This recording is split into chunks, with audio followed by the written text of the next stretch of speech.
Olá, está no ar o Pautone Comentando, e a gente já começa o programa de hoje conferindo os destaques. Bora lá! O Ouvidor do Brasil, 99 vezes Tom Jobim, o livro de Rui Castro. Tapping, a terapia que envolve bater em pontos do corpo. Conheça a trajetória do cantor francês Jordi. Jordi Claude Daniel Lemonnier é um cantor francês. Ele nasceu em 14 de janeiro de 1988. Aos 4 anos de idade, lançou seu primeiro álbum em 1992, Poche Surprise, com um single Dur Dur Dur Dur Bébé. A música foi um sucesso na França e em vários países do mundo.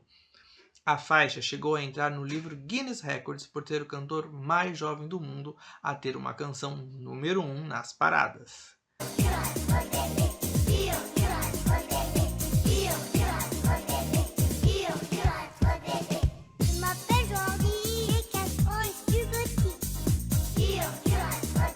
Na França e na Espanha, a faixa chegou ao primeiro lugar.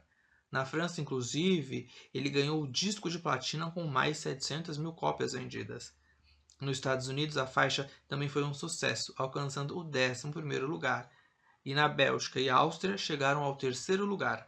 Em outros países, a música também pontuou em paradas, como na Nova Zelândia, Noruega, Austrália e muito mais. No Brasil, Jordi fez sucesso e chegou a se apresentar com a Turma da Mônica em show. Na TV, participou do programa da Hebe, Faustão e da Mara Maravilha. A Eliana até gravou uma versão brasileira do primeiro hit de Jordi, que ganhou o nome em português de É Duro Ser Bebê. Olá, bebê, é duro ser bebê. Olá, bebê, como é duro ser bebê. Olá, bebê, é duro ser bebê. O segundo single de Jordi, Alisson, também fez bastante sucesso, alcançando o primeiro lugar na França e na Bélgica. C'est ma copine à moi. Alison, elle est câline et plus coquine. Alison, c'est ma copine à moi. Durante a visita de Jordi ao Brasil, há até reportagem na televisão sobre seu sucesso ele ganhou. O perfil Volta a Fita no Twitter resgatou este momento. Lourinho, 5 aninhos, uma gracinha de criança. Jordi só gravou 2 músicas exclusivas, mas já ganhou um disco de platina na França, depois de vender mais de 1 milhão de cópias em vários países. Eram 10 horas da manhã quando o público começou a chegar. Em pouco tempo, mais de 10 mil pessoas já ocupavam o estacionamento do shopping, onde foi armado o palco. O pequeno grande astro veio no colo, claro. Alegria na galera. Ele só não conseguiu distribuir suas fotos. O vento trazia todas de volta. Jordi canta o segundo sucesso, Alisson.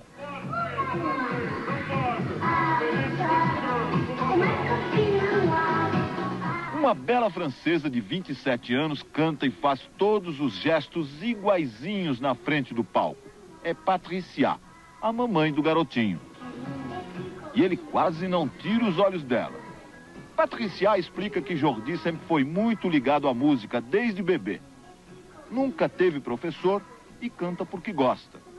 O pai acompanha tudo com uma filmadora na mão. Eu fiquei impressionada porque um menino pequeno desse tamanho faz um sucesso imenso, que não só encanta crianças, bebês assim, mas como gente da minha idade, pais e avós todas. Valeu. Por quê? Porque eu gostei. Foi emocionante. Mas a vida do Jordi não foi essa maravilha toda não. As coisas começaram a mudar quando o governo francês proibiu o garoto de aparecer na televisão e no rádio. A justiça francesa alegou que os pais de Jordi estavam explorando. Até um parque de diversão chamado A Fazenda de Jordi, os pais criaram. Mas foi um fracasso. No ano de 1996, Jordi retornou à escola e se afastou da carreira artística. Na mesma época, os pais do cantor se divorciaram. Anos depois, já adulto, no ano de 2005, Jordi participou da versão francesa do reality show A Fazenda, e com o carisma que o consagrou desde a infância, fez com que o artista vencesse o reality e suas músicas voltaram a ser tocadas. Jordi, em 2009, entrou na justiça para reaver o dinheiro de suas músicas, visto que ele nunca tinha recebido pelo sucesso que fez. O cantor alegou que a empresa explorou seus títulos sem pagar royalties. Ele ganhou a disputa na justiça e embolsou o valor de 820 mil euros. Com essa quantia, o artista entrou na faculdade e se formou na área de som e fundou sua produtora, a Der Production. O artista lançou um livro autobiográfico intitulado Não Sou Mais um Bebê. Na obra, ele fala de não ter se beneficiado dos lucros de seu álbum, porque seu pai havia desperdiçado seu patrimônio.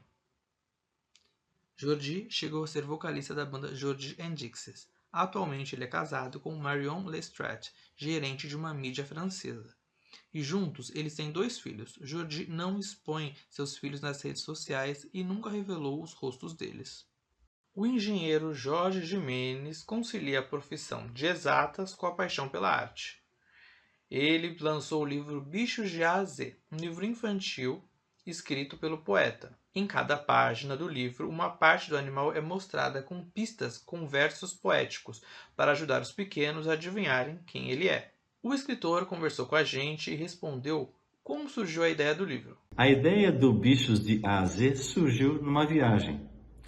Eu moro no Canadá e sempre que posso venho ao Brasil frequentemente. E numa dessas viagens, durante a pandemia, na verdade, houveram várias interações. Eu tive várias interações com animais, seja diretamente, fisicamente, ou através de uma leitura, através de um documentário. E toda vez que essas interações ocorriam, eu acabava escrevendo um pequeno poema sobre aquele animal ou sobre aquela interação.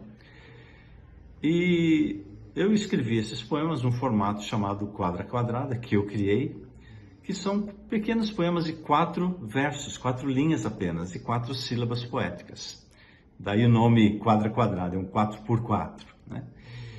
E no fim da viagem, eu observei que eu tinha um grande número desses pequenos poemas, e sobre uma variedade também enorme de animais.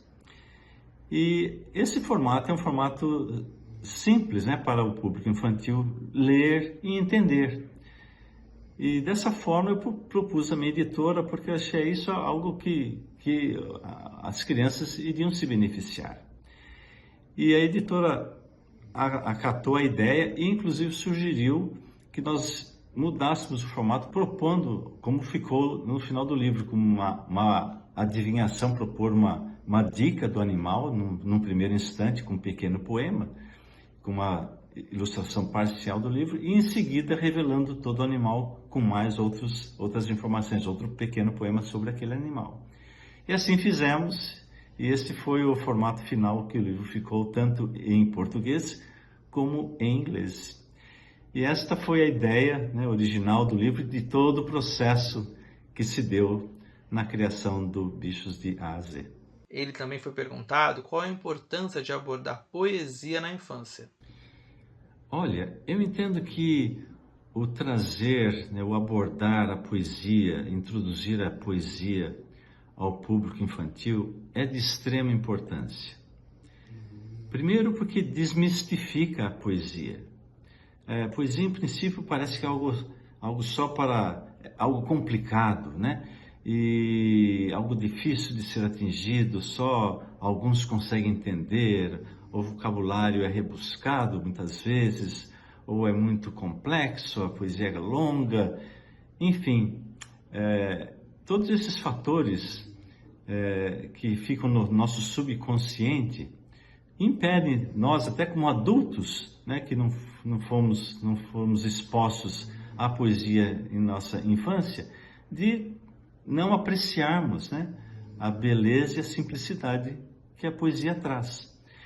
E então eu vejo que trazendo isso à criança desmistifica e quebra essa barreira inicial que todos temos, né, de acharmos que está fora do nosso alcance.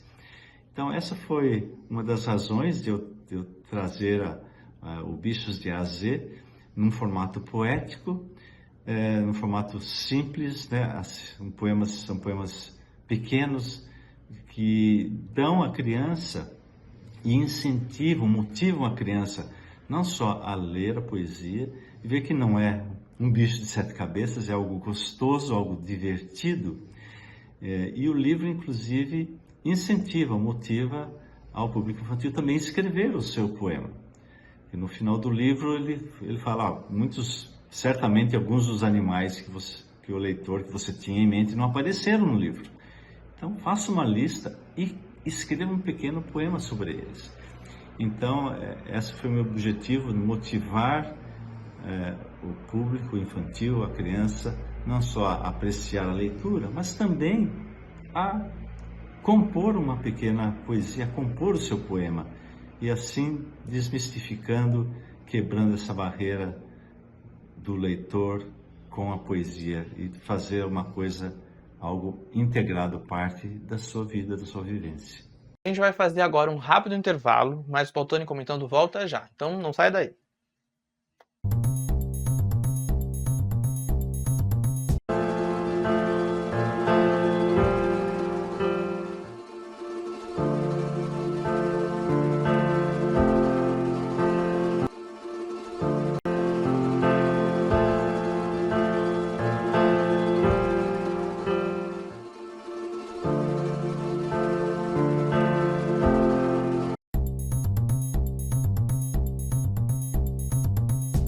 Tapping FT é uma técnica que envolve bater os dedos em pontos específicos do corpo, principalmente na cabeça e no rosto, com o objetivo de se concentrar no problema que quer tratar.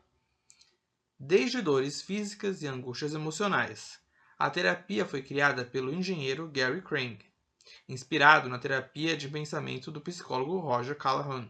Gustavo Cobra é pós-graduado em Neurociência e Comportamento, terapeuta de traumas. Respondeu algumas perguntas ao nosso programa. O Tapping FT é comprovado cientificamente? Essa pergunta é muito boa. O que acontece? As terapias, para terem comprovação científica, elas precisam passar por vários testes. Da mesma forma, no mesmo momento, ou seja, com todos os critérios muito iguais para que eles sejam comprovados. O Tapping tem tido esses tipos de testes há muito tempo, mas ainda não chegou no nível de 20 anos, 15 anos de testes, que é o que precisa para ser comprovado normalmente. Então, o que tem de comprovação científica? Que ele realmente reduz o nível de cortisol no sangue em até 43% com os tapinhas, e tem comprovado que ele é uma ferramenta eficaz para tratamento de transtornos pós-traumáticos, sintomas de transtornos pós-traumáticos. E tem uma outra comprovação que está saindo agora, em breve, sobre usar o tapping para compulsão alimentar. Ele pode ser usado para muitas coisas.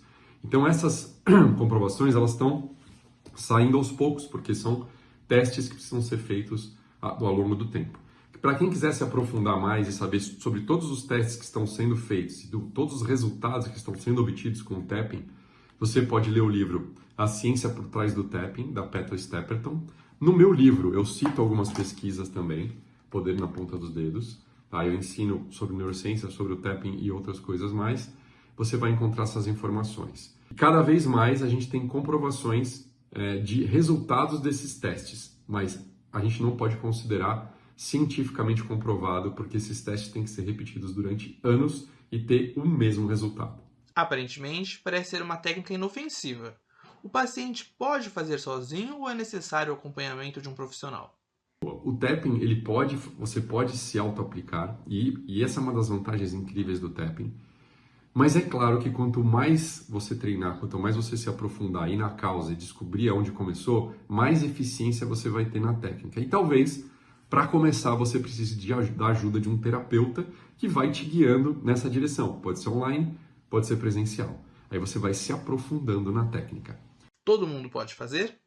A única contraindicação do tapping é em relação a quem tem transtorno obsessivo-compulsivo. Porque como é uma técnica de repetição, se a pessoa já tem essa tendência, a gente vai agravar essa tendência usando o tapping. Essa é a única contraindicação.